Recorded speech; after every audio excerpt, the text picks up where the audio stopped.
देखो पिछले क्लास में जो है हम लोग प्रतिरक्षा पढ़े, ठीक है, उसके बाद एलर्जी पढ़े, कोशिका रक्षा क्या होता है वो पढ़े, फिर जो है ऑटो इम्यून डिजीज पढ़े, ये सब पढ़ लिए थे। अब लास्ट में दो तीन टॉपिक बचा हुआ है, जैसे कि बचा हुआ है कैंसर और एड्स और ड्रग एवं अल्कोहल, ठीक है, कि अलग अलग जो ड्रग्स होते हैं, अलग अलग जो अल्कोहल होता है, अलग अलग अल्कोहल नहीं होता है, अल्कोहल जो होता है उसका शरीर पर क्या प्रभाव पड़ता है, अल्कोहल शरीर को कैसे प्रभावित करता है, तो यही सब कुछ टॉपिक बचा हुआ है। तो पहले पढ़ते हैं आज कैंसर के बारे में। कैंसर, ठीक है, या हिंदी में इसको और बोले शुद्ध हिंदी में कर्क रोग कहा जाता है। देखो कैंसर, इसमें समझने वाली बात है, ये 5 नंबर में आता है और यहाँ से ऑब्जेक्टिव क्वेश्चन भी आता है।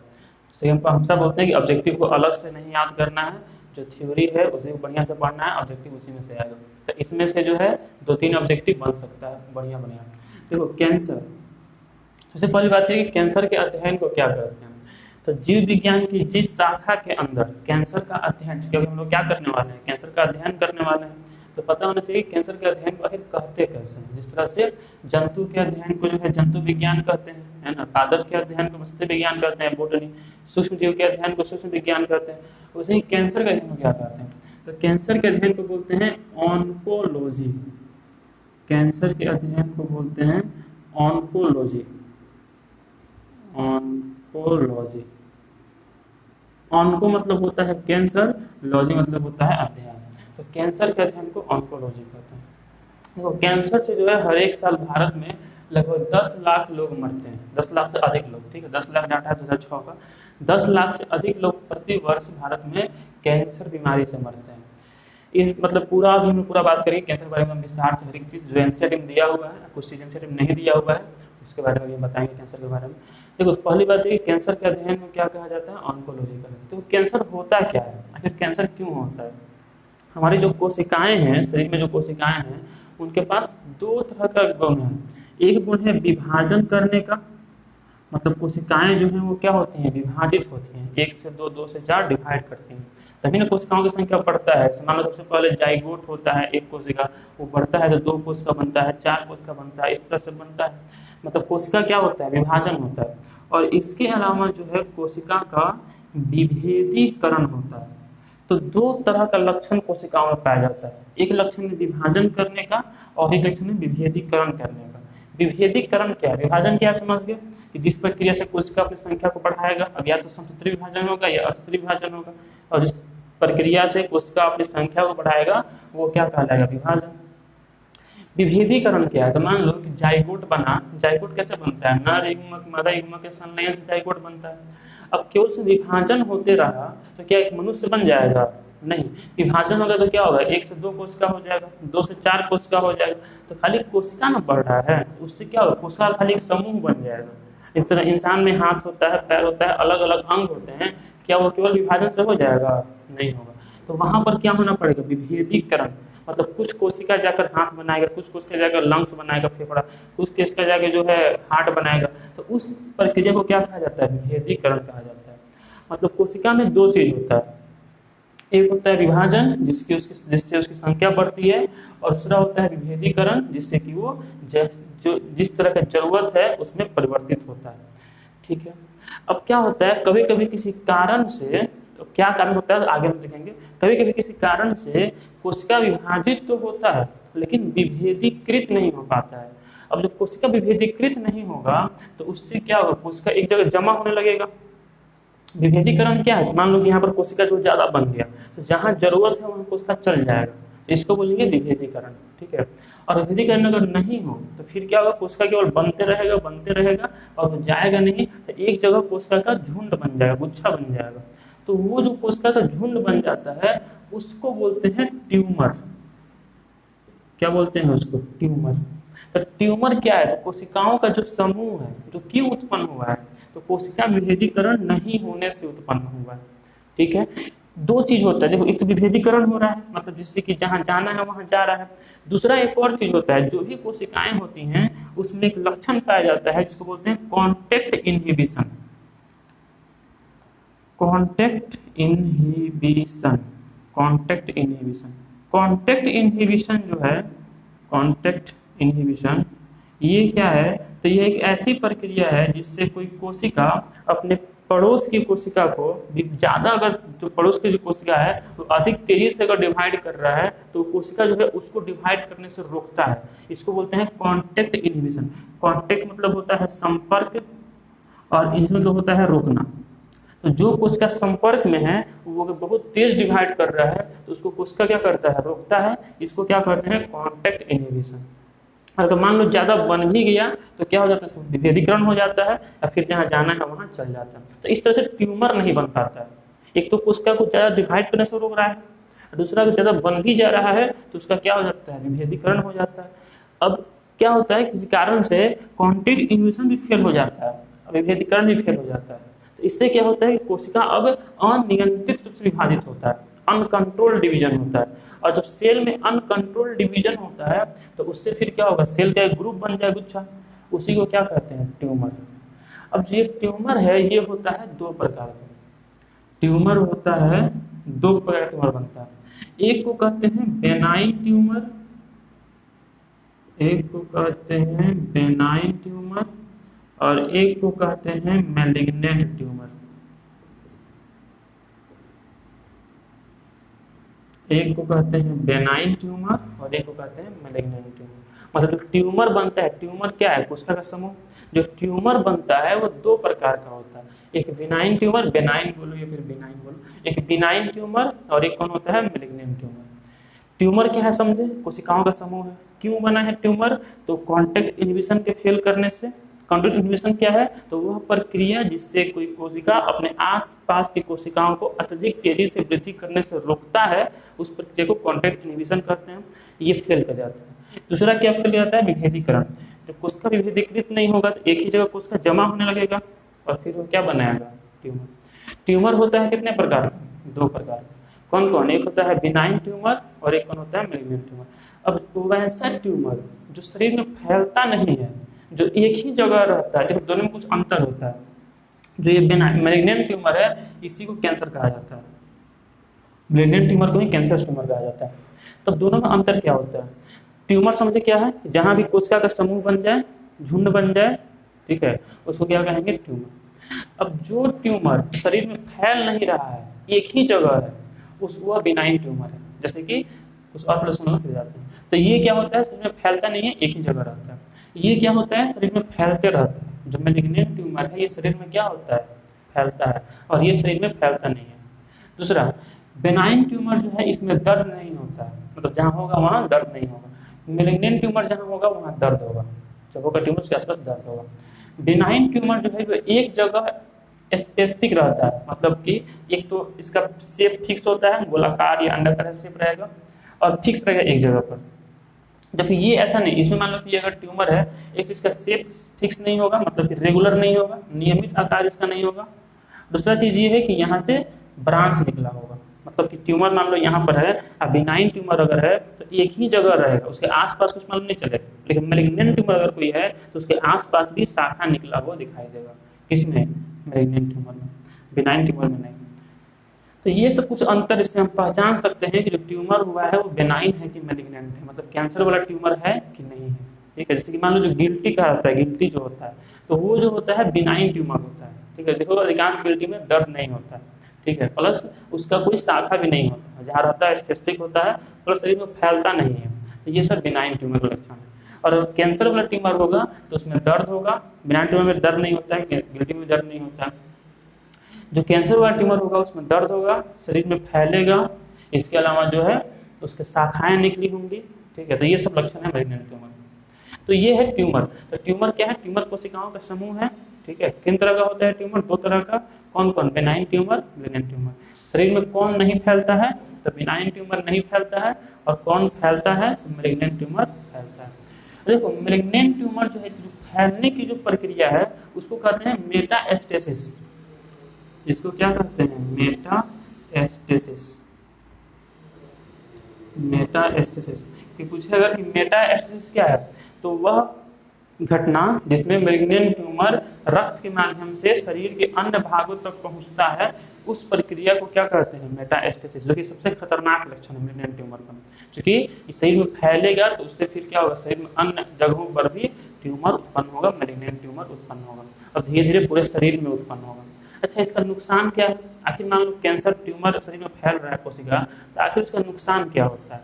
नुकसान ये है, इतना सुनने पहले क्या बोला कि कैंसर के अध्ययन को क्या करते हैं? ऑन्कोलॉजी। हर एक साल कैंसर से कितना लाख लोग मरता है भारत में? लगभग 10 लाख से ऊपर लोग मरते हैं। कैंसर क्यों उत्पन्न होता है? तो कॉन्टैक्ट इनहिबिशन फेल हो जाने से और विभेदीकरण नहीं होने से कैंसर उत्पन्न होता है।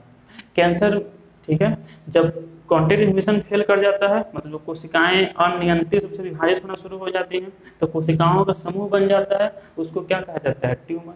ट्यूमर कितने प्रकार का होता है? 2 प्रकार का, benign tumour, malignant tumour. Benign tumour में दर्द नहीं होता है, बिनाइन ट्यूमर फिक्स होता है, बिनाइन ट्यूमर फैलता नहीं है, बिनाइन ट्यूमर की शाखाएं नहीं होती हैं। जबकि मैलिग्नेंट ट्यूमर में दर्द होता है, मैलिग्नेंट ट्यूमर शरीर में फैलता है, फैलने की जो प्रक्रिया है उसे क्या कहते हैं? मेटास्टेसिस। ये सब क्वेश्चन बन सकता है, मान आ सकता है कि मेटास्टेसिस किसे कहते हैं। तो मैलिग्नेंट ट्यूमर का जो लक्षण है वो शरीर में फैलने वाला है, इसी को मेटास्टेसिस कहते हैं। उसके बाद जो है मैलिग्नेंट ट्यूमर में शाखाएं होती हैं, बेनाइन ट्यूमर में शाखाएं नहीं होती हैं।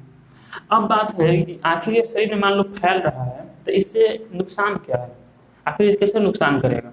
तो नुकसान इसका ये है कि जो मैलिग्नेंट ट्यूमर की जो कोशिका है वह उसको वृद्धि करने के लिए बहुत अधिक पोषण की आवश्यकता होती है। किसकी आवश्यकता होती है? पोषण की। तो इससे होगा क्या कि जितना भोजन करेंगे उसका 80 से 90% मैलिग्नेंट ट्यूमर ही खा जाएगा, खत्म कर देगा। और जो सामान्य कोशिकाएं हैं उनसे भी पोषक पदार्थ छीन छीन कर जो है ये क्या करेगा? उपभोग करेगा। तो उससे क्या होगा कि सामान्य कोशिकाओं को पोषण नहीं मिल पाएगा और उनका वो मरना शुरू हो जाएंगे, मतलब उनका धीरे धीरे ह्रास होने लगेगा। तो यही इसका जो है मुख्य ड्रॉबैक है, मतलब कमी है, मतलब यही से सबसे ज़्यादा भयानक रूप है कि यह पोषक पदार्थों को ज़्यादा से ज़्यादा खुद उपभोग करने लगता है, उससे सामान्य कोशिकाओं को पोषक पदार्थ नहीं मिल पाता है और इससे जो है उनको हानि पहुंचता है। तो ये तो कुछ इसका बेसिक बात हुआ है, ठीक है, कि ट्यूमर क्या है और ये सब, मेटास्टेसिस क्या है, कॉन्टैक्ट इनहिबिशन क्या है, ट्यूमर कितने टाइप का होता है? 2 टाइप का होता है। अब देखो, जिनके कारण कैंसर उत्पन्न होता है, अभी हम क्या बोलेंगे? कैंसर क्यों होता है? तो कॉन्टैक्ट इनहिबिशन फेल हो जाने से, ठीक है, और विभेदीकरण नहीं होने से। अब कैंसर होने के बहुत सारे कारण हैं और जिसके कारण कैंसर उत्पन्न होता है उसको बोलते हैं ऑन्कोजन। क्या बोलते हैं उसको? ऑन्कोजन। जिसके कारण कैंसर उत्पन्न होता है उसको बोलते हैं ऑन्कोजन। ऑन्को मतलब होता है कैंसर, जन मतलब होता है उत्पन्न करने वाला, ठीक है। तो कैंसर उत्पन्न करने वाले जो भी कारक हैं उनको क्या कहते हैं? ऑन्कोजन कहते हैं। एग्जाम में आता है ये, ठीक है, ऑन्कोजन। ऑन्कोजन में क्या क्या आएगा? तो ऑन्कोजन में देखो, वैसे कैंसर होने के बहुत सारे कारण हैं, जाकर बताएंगे अभी हम, लेकिन जो मुख्य कारण है तो कुछ वायरस होते हैं जो कैंसर उत्पन्न करते हैं। जो मैलिग्नेंट ट्यूमर होता है ना, इसमें कुछ वायरस होता है और वही फैलता है शरीर में। तो जो भी वैसे वायरस हैं जो मैलिग्नेंट ट्यूमर उत्पन्न करते हैं, तो जो कैंसर उत्पन्न करते हैं, उन सबको रखा गया है SV40 पैपिलोमा वायरस की श्रेणी में। SV40 पैपिलोमा वायरस, ये एक ऐसा समूह है जिस समूह में उन सभी वायरस रखा गया है जो वायरस कैंसर उत्पन्न करते हैं। और ये सभी वायरस जो होते हैं ये रिट्रो वायरस होते हैं। अब ये रिट्रो वायरस क्या है? देखो, वायरस क्या है जो पता है ना? विषाणु है ना। वायरस जो है यह मतलब कि कोशिका कोई है नहीं। वायरस क्या है? एक प्रोटीन का कवर होता है और उसके अंदर RNA होता है अथवा DNA होता है। दोनों नहीं होगा, या तो RNA होगा या DNA होगा। जिस वायरस के अंदर RNA होता है उसको कहते हैं रिट्रोवायरस। जिस वायरस के अंदर जो आनुवांशिक पदार्थ है वो क्या होता है? RNA, उसको क्या कहते हैं? रिट्रोवायरस। और यही सबसे खतरनाक वायरस होते हैं। जो रिट्रोवायरस हैं यही सबसे खतरनाक तरह के रोग उत्पन्न करते हैं, जैसे कैंसर, एड्स। जब जो कोरोना वाला वायरस है वो भी रिट्रोवायरस है, मतलब उसके अंदर भी जो वो है, जो आनुवांशिक पदार्थ है वो RNA, DNA नहीं है। तो मतलब कि रिट्रोवायरस कौन है? तो वैसे वायरस जिनके अंदर आनुवांशिक पदार्थ कौन होता है? RNA होता है, उन्हें क्या कहा जाता है? रिट्रोवायरस कहा जाता है।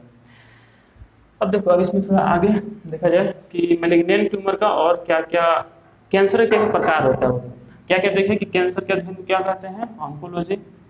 कोशिकाओं में विभाजन होता है, विभेदीकरण होता है और कॉन्टैक्ट इनहिबिशन होता है। कॉन्टैक्ट इन्हिबिशन क्या है? तो जिस प्रक्रिया के द्वारा कोशिका अपने आसपास की कोशिका को ज़्यादा तेज वृद्धि करने से रोकता है, उसको क्या कहते हैं? कॉन्टैक्ट इन्हिबिशन। जब ये फेल कर जाएगा तो कोशिकाओं में अनियंत्रित विभाजन होगा, और जब अनियंत्रित विभाजन होगा, अविभेदीकरण नहीं होगा, कोशिकाओं में गुच्छा बन जाएगा, उसको ट्यूमर कहेंगे। जो ट्यूमर फैलने वाला होगा, दर्द नहीं फैलने वाला होगा, उसमें दर्द होगा, शाखाएं निकली होंगी, वो मैलिग्नेंट ट्यूमर होगा। जो ट्यूमर फैलने वाला नहीं होगा, हालांकि कुछ समय बाद अगर ये अधिक दिन तक रह जाए तो बिनाइन ट्यूमर भी मैलिग्नेंट ट्यूमर में परिवर्तित हो जाता है, लेकिन नॉर्मली ये कैंसर नहीं होता है, ये कैंसरस ट्यूमर होता है। मैलिग्नेंट ट्यूमर शरीर में फैलता है, इस प्रक्रिया को मेटास्टेसिस कहते हैं। उसके बाद जिनके कारण भी कैंसर उत्पन्न होता है उनको ऑन्कोजन कहते हैं। ऑन्कोजन में कुछ वायरस आते हैं, और वो वायरस कौन होते हैं? रेट्रोवायरस। रेट्रोवायरस कौन है? जो भी वायरस में आरएनए होता है, अनुवांशिक पदार्थ, उन्हें रेट्रोवायरस कहते हैं, ठीक है। और जो भी ग्रुप ऑफ वायरस है, समूह है वायरस का, जो कि कैंसर उत्पन्न करता है, उनको कहते हैं SV40। एक वायरस का नाम नहीं है, वो सभी वायरस जो कैंसर उत्पन्न करेंगे वो SV40 पेप्लोमा वायरस है, ठीक है। तो और क्या क्या कारण है? तो कुछ केमिकल्स हैं, रसायन, जो कैंसर उत्पन्न करते हैं, ठीक है। ये हम लोग पहले ही पढ़ चुके हैं उत्परिवर्तन वाले टॉपिक में। उत्परिवर्तन से भी जो है सामान्य कोशिका कैंसर कोशिका में चेंज हो जाता है, ठीक है। और उत्परिवर्तन किससे किससे होता है? तो फॉर्मल्डिहाइड से हो सकता है, फॉर्मल्डिहाइड केमिकल, या फिर जो है कीटोन से हो सकता है। तो ये सब कुछ केमिकल्स हैं जिनसे कि जो है कैंसर की कोशिका उत्पन्न हो सकती है। और ये कहाँ पाए जाते हैं? तो मुख्य रूप से जो है ये जितने भी कॉस्मेटिक्स हैं उसमें पाए जाते हैं। कॉस्मेटिक्स मतलब कि क्रीम पाउडर, ठीक है, सबसे अधिक जो है उसी में ये सब पाए जाते हैं, और इनसे भी कैंसर उत्पन्न होता है, क्योंकि ये उत्परिवर्तन करते हैं और सामान्य कोशिका को कैंसर कोशिका में परिवर्तित कर देते हैं, ठीक है। अब देखो कैंसर के प्रकार, कि कैंसर के क्या कितने प्रकार होते हैं। तो कैंसर के हालांकि बहुत तरह के प्रकार होते हैं, लेकिन जो मुख्य है वो देखो, तो मुख्य प्रकार जो है, पहला कार्सिनोमा। कार्सिनोमा, कार्सिनोमा क्या है? कार्सिनोमा मतलब होता है स्किन कैंसर। कार्सिनोमा मतलब क्या होता है? Skin cancer. सबसे ज्यादा होने वाला कैंसर स्किन कैंसर है। क्यों? क्योंकि सबसे ज्यादा केमिकल्स स्किन पर ही अप्लाई किया जाता है, और इसीलिए वो कैंसर। सबसे ज्यादा केमिकल कहाँ? सही, केमिकल कोई जो है मुंह में डाल के यूज करता है नहीं ना, कैंसर सब स्किन पर यूज। हाँ, मुंह में केमिकल यूज होता है, माउथ के अंदर पेस्ट, जो पेस्ट है टूथपेस्ट, उससे भी कैंसर उत्पन्न होता है, ठीक है। ही कम होता है, बहुत कम होता है। इसके अलावा जो है, जो भी तंबाकू है या फिर सिगरेट है, उससे भी कैंसर उत्पन्न होता है, माउथ कैंसर होता है उससे। लेकिन स्किन कैंसर सबसे ज़्यादा होता है, ठीक है। 85% कैंसर जो है वो स्किन कैंसर है, और उसको कहते हैं कार्सिनोमा। कार्सिनोमा क्या है? कार्सिनोमा है त्वचा का कैंसर। और इसके मुख्य कारण क्या है? तो जो भी कॉस्मेटिक्स हैं, ठीक है, चाहे वो कॉस्मेटिक में अब परफ्यूम मान लो, पाउडर मान लो, क्रीम मान लो, वो सब, तो वो सब जो है त्वचा का कैंसर उत्पन्न करते हैं। जो कि परफ्यूम है या फिर पाउडर है या फिर क्रीम है, उसमें जो भी सुगंध होता है, जो भी उसमें महक होता है, वो इन्हीं के कारण होता है, फॉर्मल्डिहाइड के कारण, ठीक है, कार्बोक्सिलिक एसिड उसमें होता है, उन्हीं के कारण उसमें जो है गंध होता है और सुगंध परफ्यूम में होता है। तो वो सब जो है कैंसर उत्पन्न करने वाले हैं, कार्सिनोमा। दूसरा सार्कोमा, सार्कोमा। तीसरा नाम देख लो, कार्सिनोमा, सार्कोमा, लिम्फोमा। चौथा ल्यूकेमिया, ल्यूकेमिया। तो सार्कोमा क्या है? तो सार्कोमा जो है ये है अस्थि का कैंसर, मतलब बोन कैंसर या उपास्थि जो है इसका कैंसर, ये कहलाता है सार्कोमा। लिम्फोमा जो है ये है वसा उत्तक का कैंसर, वसा उत्तक का कैंसर। वसा उत्तक क्या है? तो देखो, जो हमारे स्किन है इसी से क्या है? वसा है, ठीक है। तो वसा जिन उत्तक में उन्हें बोलते हैं वसा उत्तक, तो उसमें कैंसर होता है, उसको बोलते हैं लिम्फोमा। ल्यूकेमिया क्या है? तो ल्यूकेमिया होता है ब्लड कैंसर, ल्यूकेमिया होता है ब्लड कैंसर। इसमें से पूछा जाए सबसे खतरनाक कौन है? सबसे खतरनाक होता है ल्यूकेमिया।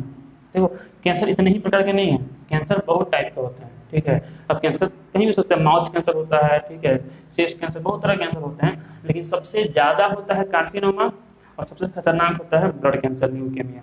ल्यूकेमिया जो है ब्लड कैंसर, इसका कोई इलाज नहीं है। बाकी सब कैंसर का इलाज किया जा सकता है, कार्सिनोमा इन सब का इलाज किया जा सकता है, लेकिन ब्लड कैंसर का इलाज संभव ही नहीं है। ब्लड कैंसर क्यों उत्पन्न होता है, तो हम लोग को पता है जितना भी रक्त की कोशिकाएं हैं उन सबका निर्माण कहाँ होता है, अस्थि मज्जा में होता है।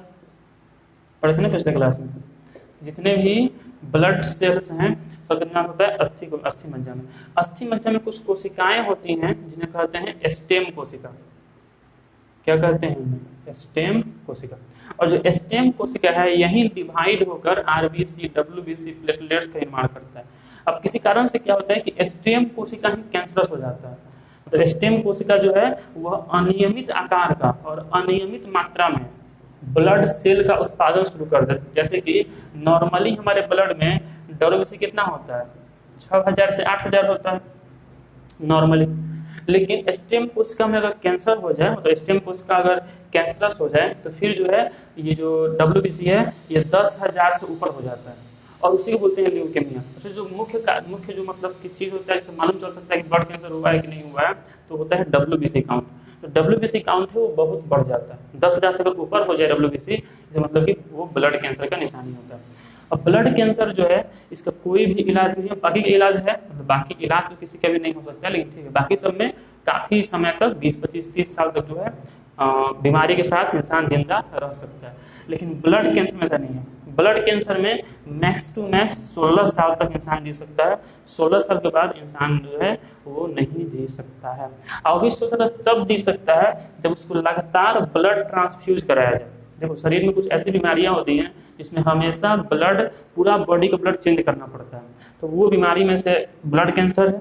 इसके अलावा सिकल सेल एनीमिया है, थैलेसीमिया है। ये सब ऐसा रोग है जिसमें पूरे हर एक कुछ अंतराल पे जो है पूरा ब्लड चेंज करना पड़ता है। तो वो अगर करते रहा जाए, ठीक है, तब इंसान को जो है 16 साल तक जिंदा रखा सकता है, अन्यथा उसके पहले ही इंसान की मौत हो जाती है। तो मुख्य ये दोनों है कि सबसे ज़्यादा कौन होता है तो कार्सिनोमा, और सबसे खतरनाक कौन है तो ल्यूकेमिया, जिसमें कि इंसान के बचने के चांस बिल्कुल भी नहीं है। इसमें इंसान का मौत निश्चित है 16 साल के अंदर में। अगर लगातार ब्लड चेंज किया जाए, खूब अच्छे से रखा जाए रोगी को, तब 16 साल, नहीं तो बहुत पहले ही इंसान की मौत हो जाएगी। तो ये सब चीज़ें। अब बताइए कैंसर का इतना मतलब कारण क्या, मुख्य कारण क्या? एक तो ठीक है समझ आता है कि कुछ वायरस हैं, कुछ रसायन ये तो है ही, इसके अलावा कुछ कारण और भी है जो कि बेसिकली इसी कारण क्या है कि कैंसर इतना तेजी से फैल रहा है।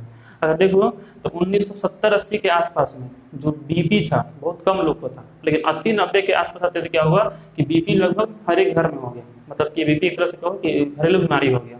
उसके बाद ऐसे ही डायबिटीज़ जो है 90 जाने के आसपास में बहुत कम लोग को था, लेकिन 2000 आते आते जो है डायबिटीज़ लगभग सब घर में हो गया। अब कैंसर भी जो है एक समय पहले, आज से 10-15 साल पहले बहुत कम लोगों को कैंसर सुनने को मिलता था, और अब कैंसर बहुत तेजी से फैल रहा है। इसका कारण क्या है? इसका कैंसर का बहुत हद तक जो कारण है ये याद रखना, कार्सिनोमा सबसे ज़्यादा होता है, या फिर इधर लिखते हैं कैंसर जो है इसका कुछ कारण जो है वह जीवन शैली भी है, लाइफ स्टाइल के कारण भी कैंसर उत्पन्न हो रहा है। जैसे कि एक तो कुछ है, कुछ वायरस तो है जो उत्पन्न करेंगे। क्या वायरस? एग्जाम्पल जान जाओ, टीएमवी, टोबैको मोजाइक वायरस। जो तंबाकू होता है, तंबाकू का जो पौधा होता है उसमें एक रोग होता है, और उस रोग के लिए जो वायरस है, जब वायरस इंसान के शरीर में आएगा तो इंसान को वो क्या करेगा? कैंसर उत्पन्न करेगा। मतलब जो लोग तंबाकू का सेवन करते हैं उनको भी कैंसर होने का चांस बहुत हाई रहता है, क्योंकि तंबाकू में ये वायरस होगा। जरूरी नहीं तंबाकू में होगा ही, जिस तंबाकू पौधे में ये वायरस होगा अगर उस तंबाकू का कोई सेवन करेगा तो उसको जो है उत्पन्न होगा कैंसर। ठीक है, तो जरूरी नहीं है कि जो लोग, बहुत लोग होता है देखते होंगे कि मतलब बहुत दिन से वो तंबाकू का सेवन कर रहा है लेकिन उसको जो है कैंसर नहीं होता है, तो कहता है कि हम तो इतने से कर रहे हो ही नहीं रहा है। कारण ये है कि हो सकता है कि वो जो तंबाकू ले रहा हो उस तंबाकू में ये वायरस नहीं हो। अब बहुत लोग है कि 2-3 बार ही लिया, 2-3 बार ही तंबाकू का सेवन किया और उसको जो है कैंसर हो गया, क्योंकि उसको जो तंबाकू का जो पौधा जो यूज किया उसमें ये वायरस था। तो एक तो वायरस हो गया, कुछ रसायन हो गया, कुछ कारण और भी है, जैसे कि लो इम्यूनिटी। जिसका इम्यूनिटी स्ट्रांग रहेगा उसको कभी भी कैंसर नहीं हो सकता। तो इसका जो मुख्य कारण एक है, मुख्य कारण तो यही है, लो इम्यूनिटी, कि प्रतिरक्षा का कमजोर हो जाना। और लो इम्यूनिटी क्यों होगा? तो लो इम्यूनिटी होने के सबसे मुख्य कारण है दवा का प्रयोग करना। जितना अधिक दवा का प्रयोग किया जाता है बॉडी की इम्यूनिटी धीरे धीरे उतनी ही कमजोर होते जाती है। बस जो लोग ज़्यादा दवा का सेवन करते हैं उनको कैंसर होने के चांस बहुत ज़्यादा रहता है, ठीक है। और इसलिए जो लोग दवा का सेवन कर रहे हैं किसी भी बीमारी के लिए कर रहे हैं, चाहे वो कोई मान लो कि बुखार हुआ उसमें दवा ले लिए, सर्दी खांसी उसमें दवा ले लिए, तो बात बात जो दवाई खाने के शौकीन होते हैं उनको जो है इम्यूनिटी बहुत तेजी से कम हो जाता है और उनको कैंसर होने के चांस जो है बहुत ज़्यादा हो जाता है। तो लो इम्यूनिटी। इसके अलावा कौन है, तो इसके अलावा खान पान, ठीक है, लाइफ स्टाइल। अभी हम बोले कि कैंसर के जो कोशिकाएं होती हैं उनको बहुत अधिक पोषण चाहिए होता है, बहुत अधिक पोषण। अगर उनको पोषण नहीं मिलेगा तो जो सामान्य कोशिकाएं हैं शरीर में उनको बहुत कम पोषण चाहिए होता है, तो उनको पोषण नहीं मिलेगा तो सामान्य कोशिकाओं को कोई नुकसान नहीं होगा, लेकिन जो कैंसर की कोशिकाएं हैं वो अधिक समय तक जीवित नहीं रह पाएंगी। अब देखो पहले जो लाइफ स्टाइल था गाँव में, वहाँ पर क्या था कि लोग जो है सुबह मान लो खा लिए, फिर 7-8 घंटे बाद शाम में खाते थे, दिन भर उनको खाने का तलब नहीं था। तो इससे क्या था कि उनके शरीर में पोषण उतना अधिक नहीं था कि कैंसर की कोशिका तेजी से फैल पाए। अभी समय में क्या है कि इंसान जो है हर 1 घंटा 2 घंटा 3 घंटा कुछ खाते ही रहता है, तो उससे शरीर इतना ज़्यादा पोषण हो गया है ताकि जो कैंसर की कोशिकाएं हैं वो बहुत तेजी से फैल रही हैं और इंसान को कैंसर उत्पन्न हो रहा है। तो खान पान भी जो है कैंसर का एक मुख्य कारण है, ठीक है। मतलब ये भोजन जो है एक निश्चित अंतराल पर जो लेने का जो एक चलन था 6-7 घंटे बाद, वो ज़्यादा सही था आज के लाइफ स्टाइल की तुलना में। तो ये सब मतलब जो कारण है जिससे कि कैंसर उत्पन्न होता है, ठीक है। तो अब इसमें कुछ चीज़ और देखा जाए, जैसे कि अभी तक क्या क्या देखें कि कैंसर के अध्ययन को क्या कहते हैं, तो ऑन्कोलॉजी कहते हैं। कैंसर जो है वो क्यों उत्पन्न होता है, तो कॉन्टैक्ट इनहिबिशन जब फेल हो जाता है, मतलब जब ये होता है कि जो कोशिका है वो आसपास की कोशिका को विभाजित करने से नहीं रोकता है, तो कोशिका बहुत तेजी से डिवाइड करता है और कोशिका समूह बन जाता है, जैसे कि क्या कहते हैं, ट्यूमर कहते हैं। फिर पढ़ेगी ट्यूमर कितने टाइप का होता है, तो 2 टाइप का होता है। कौन कौन होता है, बेनाइन ट्यूमर होता है और एक होता है मैलिग्नेंट ट्यूमर। फिर पढ़ेगी बेनाइन ट्यूमर शरीर में फैलता नहीं है, मैलिग्नेंट शरीर में फैलता है। फिर पढ़ेगी कैंसर की कौन कौन टाइप का होता है, तो कार्सिनोमा, सार्कोमा, लिम्फोसा, लिम्फोमा और ल्यूकेमिया। उसमें से ब्लड कैंसर को क्या कहते हैं, ल्यूकेमिया। खतरनाक जो है ल्यूकेमिया है। सबसे अधिक कौन होता है, तो होता है स्किन कैंसर, जिसको कि बोलते हैं कार्सिनोमा। फिर देखिए कि कैंसर जो है वो जिस कारण से उत्पन्न होता है उसको क्या कहते हैं, ऑन्कोजन। ऑन्कोजन या तो कोई वायरस हो सकता है या कोई केमिकल हो सकता है या अधिक दवा का सेवन करना हो सकता है या फिर खान पान, ठीक है, जो जीवन शैली है वो हो सकता है। कुछ कारण और भी हैं। देखो जो मेन कारण है कि आखिर ऐसा होता क्यों है कि कॉन्टैक्ट इनहिबिशन फेल हो जाए, आखिर ऐसा होता क्यों है कि जो विभेदीकरण कोशिका का वो नहीं हो, तो उसके पीछे जो कारण है एक केमिकल है शरीर में। उस केमिकल का नाम बोलो ना, कैंसर कोई एक चीज नहीं है। कैंसर शरीर की मतलब एक कैंसर तब होता है जब शरीर पूरी तरह से हार जाता है, जब शरीर मतलब पूरी तरह से सब चीज खो देता है तब कैंसर उत्पन्न होता है। मतलब जनरली शरीर थोड़ा भी जान बचा हुआ है इंसान को कैंसर नहीं हो सकता है, ठीक है। तो कैंसर होने का एक कारण और भी है कि शरीर में एक केमिकल होता है, उसका नाम है करक्यूमिन। इसमें ज़्यादा अच्छा रहेगा, करक्यूमिन। ये जो करक्यूमिन केमिकल है, करक्यूमिन केमिकल जब तक ये शरीर में रहेगा तब तक शरीर में कोशिका का विभेदीकरण होते रहेगा और कॉन्टैक्ट इनहिबिशन कभी फेल नहीं होगा। और जब इसकी कमी हो जाएगी, और कमी क्यों होता है, तो कारण है लो इम्यूनिटी। जिसकी इम्यूनिटी कमजोर होती है उसकी में कर्क्यूमिन कम हो जाता है। अब जैसे ही कर्क्यूमिन कम होगा तो फिर ट्यूमर बनना शुरू होगा। कर्क्यूमिन के कमी से ही जो है कॉन्टैक्ट इनहिबिशन फेल कर जाएगा और ट्यूमर बनना शुरू हो जाएगा। अब ये कर्क्यूमिन है ये सबसे अधिक पाया जाता है, अगर किसी में सबसे ज़्यादा देखा गया है, इसको देखा गया है जो देसी गाय होती है, ठीक है, इसको बोलते हैं बोसा इंडिका। क्या बोलते हैं, बोसा इंडिका। जो देसी गाय होती है, बाहरी गाय नहीं, जर्सी जैसे बाहरी गाय, जो देसी गाय है, गिर, साहिवाल, उसके यूरिन में मतलब गाय यूरिन में सबसे ज़्यादा कर्क्यूमिन पाया जाता है। और इसलिए बहुत सारे कैंसर के दवा बनाने के लिए जो है गाय के यूरिन का उपयोग, गौमूत्र का उपयोग किया जाता है, क्योंकि उसमें कर्क्यूमिन जो है बहुत ज़्यादा मात्रा में उपस्थित होता है। और बहुत सारे जो मतलब खासकर चाइनीज और जो अमेरिकन कंपनियां हैं वो गाय जो काऊ यूरिन है, इंडियन काऊ यूरिन जो है उसका पेटेंट करवा चुके हैं कि उनसे दवा केवल वही बनवाएंगे, बाकी कंपनी नहीं बना सकता है। तो ये सब मतलब कारण है, मतलब कर्क्यूमिन भी एक कारण है, इससे कमी से कैंसर होता है। अब बात है कि कैंसर का टेस्ट कैसे होता है। मान लो किसी कैंसर अगर मालूम चले कि कैंसर है कि नहीं है तो कन्फर्म कैसे होता है। बेसिकली 3-4 स्टेप में कंफर्म किया जाता है कैंसर को। कैंसर को कंफर्म किया जाता है कितने स्टेज में? 3-4 टेस्ट से। सबसे पहले क्या किया जाता है? करवाया जाता है CT scan. CT scan, CT scan का फुल फॉर्म होता है computed tomography. Computed tomography scan. इसमें क्या होता है कि इंसान के शरीर से एक्सरे पास करवाया जाता है, एक्सरे, एक्स और उससे जो है पूरे शरीर का जो उसका 3D प्रिंट आउट मिल जाता है और उससे मालूम चल जाता है कि जो ट्यूमर बना हुआ है वो कैंसर है कि नहीं है। कैसे मालूम चलेगा? पहले ही बताए हैं, जो बेनाइन ट्यूमर अगर है तो उसमें शाखा नहीं होगा, फिक्स रहेगा। अगर मैलिग्नेंट ट्यूमर है तो उसमें क्या होगा? ऐसे शाखा लगेगा। तो एक बार अगर मान लो कि सीटी स्कैन किया गया, अब पूरा प्रिंट आउट निकल गया, तो जहाँ पर ट्यूमर है लोग टेस्ट कराने कब जाएगा? जब उसको शक रहेगा कि कैंसर है या फिर नॉन कैंसरस ट्यूमर है, तब जाकर चेक करवाने। तो पहले क्या होगा? CT scan. अगर उससे कंफर्म हो गया कि नहीं थोड़ा कैंसर टाइप का दिख रहा है, तो उसके बाद 2 चीज होता है, या तो करवाया जाता है एमआरआई, एमआरआई या करवाया जाता है बायोप्सी। ठीक है, एमआरआई बायोप्सी।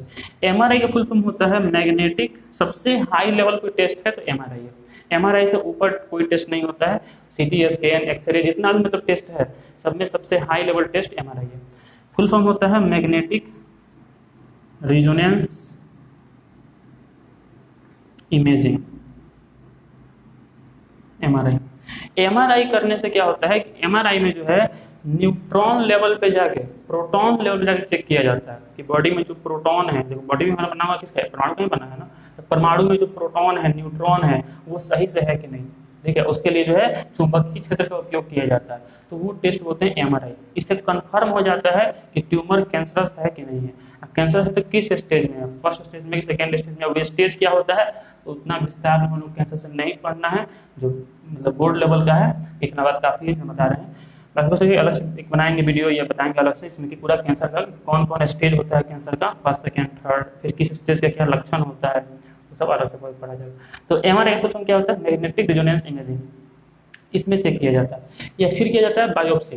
बायोप्सी में क्या होता है कि जहाँ पर ट्यूमर है वहाँ से कोशिका को निकाल लिया जाता है और निकाल कर उसको लैब में चेक किया जाता है कि उसमें जो ट्यूमर बना है, जो कोशिका बना है, वो कैंसरस है कि नॉन कैंसरस है। तो ज़्यादा वैसे एकदम सटीक मिल जाता है प्रमाण बायोप्सी से, तो कोशिका को निकाल कर उसको देखा गया है। और एमआरआई से उतना अच्छा जो है नहीं मिलता, लेकिन फिर भी एमआरआई भी बहुत अच्छा टेस्ट है। तो ये सब मतलब तरीका है जिससे कंफर्म किया जाता है कि कैंसर है या नहीं है। पहले सीटी स्कैन किया जाएगा, ठीक है, उससे मालूम चल जाएगा कि ट्यूमर कैसा है, कैंसरस कि नॉन कैंसरस। मालूम चल गया कैंसरस है, तब एमआरआई या बायोप्सी किया जाएगा, उसमें मालूम चलेगा कैंसर किस स्टेज में है। ठीक है, फर्स्ट स्टेज, जिस स्टेज में होता है उस तरह का इलाज होता है। तो ये तो बात हुआ टेस्ट का। अब बात है कि कैंसर का इलाज कैसे होता है, कैंसर का ट्रीटमेंट कैसे होता है। ठीक, तो फिर से बोले कैंसर कोई शॉर्ट टर्म की नहीं है। कैंसर अगर हम मतलब हम बताएं केवल, मतलब 2-3 घंटा तो केवल बात चल ही सकता है कैंसर में, लेकिन अभी हम लोग उतना ही बात करें जितना कि बोर्ड के लिए जरूरी है और जितना पता होना चाहिए as a 12th class student. अब बात है कि इसका उपचार कैसे होता है, इसका ट्रीटमेंट कैसे होता है कैंसर का। मान लो मालूम चल गया कि कैंसर है, टेस्ट हो गया, सीटी स्कैन हो गया, फिर बायोप्सी या एमआरआई हो गया और कंफर्म हो गया कैंसर है, तो फिर इसका उपचार कैसे होगा। तो अभी का जो इसका प्रोटोकॉल है इलाज करने का, 3 स्टेप में इलाज किया जाता है। पहले स्टेप में होता है शल्य चिकित्सा, पहले स्टेज में होता है शल्य चिकित्सा, मतलब कि सर्जरी, मतलब कि जहां पर भी ट्यूमर है वहां ऑपरेशन करके जो ट्यूमर है उसको घिसकर बाहर निकाल लिया जाता है ऑपरेशन करके, तो इसको बोलते हैं शल्य चिकित्सा, सर्जरी।